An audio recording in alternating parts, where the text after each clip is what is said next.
partout où le plancher pose, c'est-à-dire partout, il y a un bloc B20. Donc le plancher est complètement isolé et protégé de par la maçonnerie en béton cellulaire.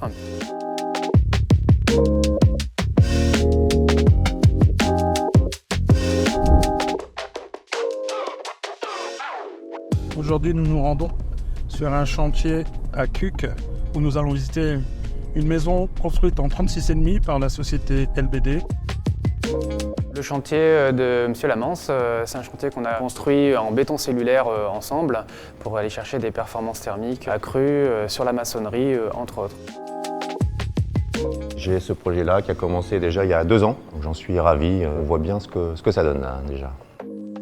Dans la norme RT 2020, on est contraint à une certaine isolation, donc je misais beaucoup là-dessus. Et très rapidement, en fait, je me suis tourné vers l'Ytong, vers le béton cellulaire, pour différentes raisons. Isolation, plus simplicité de pose. Et je me suis rendu compte que la société LBD avait déjà eu des projets, et je voyais que c'était très bien fait. On travaille l'érupteur thermique, ce qui est vraiment un gros point fort sur le béton cellulaire. Généralement, le dessous de la dalle fait pont thermique avec le plancher. Et là, le bloc B20 remplace ce dernier rang en parpaing. C'est quelque chose qui n'est pas démocratisé en France.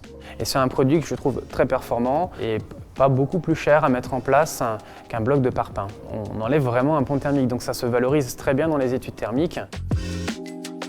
Je travaille avec Michael Goudaillé de Xela, avec qui on est en étroite collaboration donc, sur les chantiers en cours, les chantiers à venir et sur lesquels on travaille sur les optimisations thermiques et la manière dont on peut au mieux valoriser le béton cellulaire sur chaque projet. Xela, c'est un produit que je recommande énormément parce que c'est un produit de pose vraiment qui est qualitatif et qui demande à être connu.